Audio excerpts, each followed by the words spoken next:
Hi again, this is Dr. Paul, child, adolescent, and adult psychiatrist, here to talk to you about some mental health issues. Today I got an email from a parent wondering, does my child have an internet or gaming addiction? So today I'm going to go over 5 ways to know if your loved one, boyfriend, child, whatever, has a video game addiction. So number 1 is fixation. What is fixation? Fixation is that they really can't do or find pleasure in much anything else other than that particular game, that particular activity of browsing the web. But most commonly, it is a game. That's what I'm seeing most. So they don't really like other stuff. They're indifferent. They're distracted. They're bored. They're uninterested in doing stuff that they used to find fun, or that they used to find fun as a family or as a couple. Okay. They may talk about the games constantly, or maybe they've become sort of aware that you don't like to hear them talk about it, and so they just don't talk about anything else, period. Number 2, denial.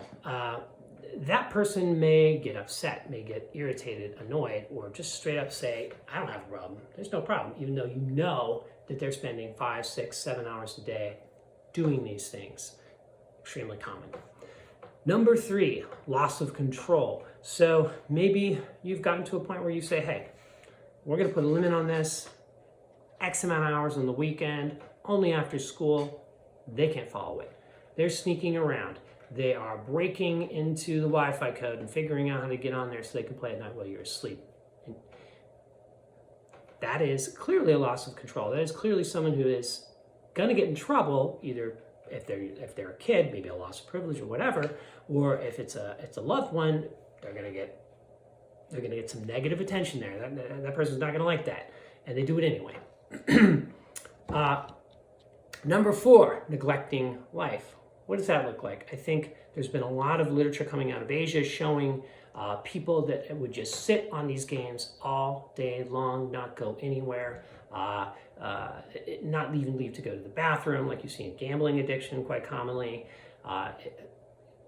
Neglecting life. What does that look like on a person, with a person who's still functioning? That may be a person who's just not getting out to other social engagements they typically would.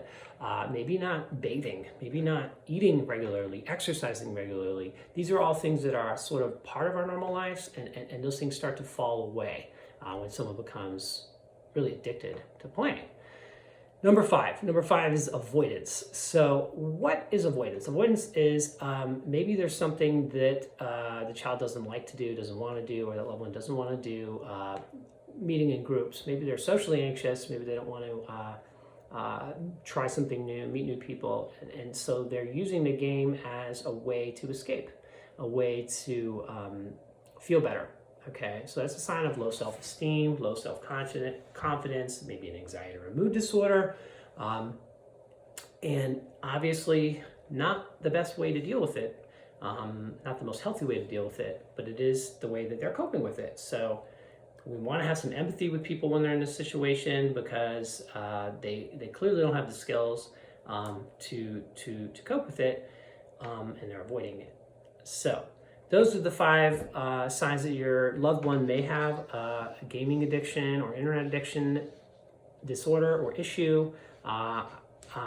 Please check out my website, nowpsych.com/blog, for more information about this disorder. And thanks for listening.